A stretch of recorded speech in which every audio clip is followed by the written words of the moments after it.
Perkenalkan, nama saya Hamidawati dengan NIM 0503807745.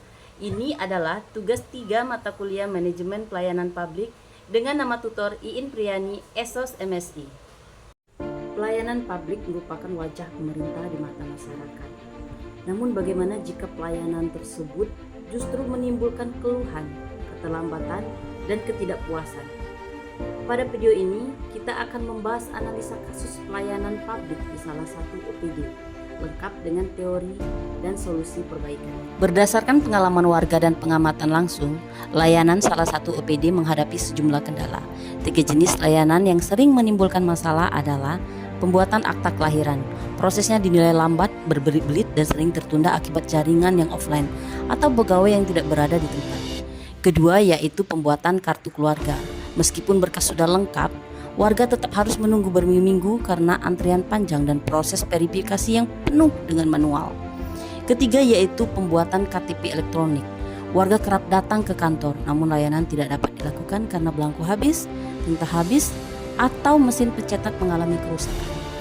Faktor penyebab sangat jelas. Sistem pelayanan masih manual, kemampuan pegawai dalam digitalisasi masih sangat kurang, informasi prosedur kurang transparan, dan masyarakat masih kesulitan dalam mengakses kantor layanan tersebut.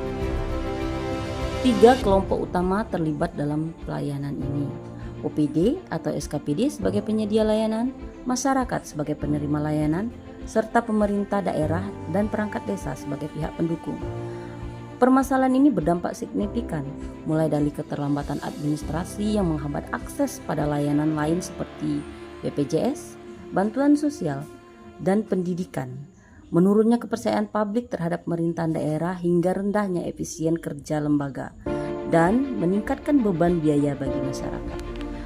Menurut teori model administrasi rasional, birokrasi seharusnya berjalan efisien, teratur, dan berdasarkan aturan formal.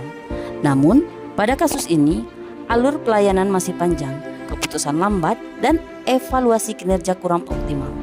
Solusi yang dapat dilakukan yang pertama yaitu menyederhanakan alur pelayanan. Yang kedua, mengoptimalisasikan sistem informasi penduduk berbasis elektronik. Dan yang ketiga, menetapkan SOP yang jelas dan mudah diakses masyarakat. Teori NPM atau New Public Management menekankan efisiensi, inovasi, dan orientasi pada hasil. Namun pelayanan Dinas Dukcapil Bengkulu Tengah masih berfokus pada prosedur, bukan kepuasan publik.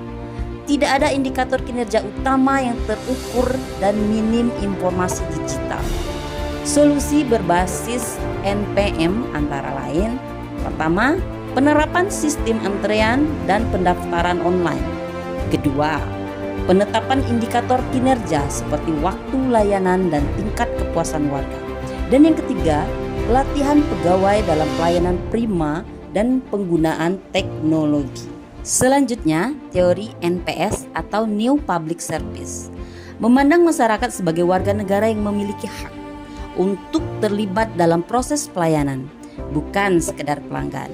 Namun, hingga kini warga belum diberi ruang untuk berpartisipasi dalam evaluasi pelayanan. Komunikasi dua arah pun minim.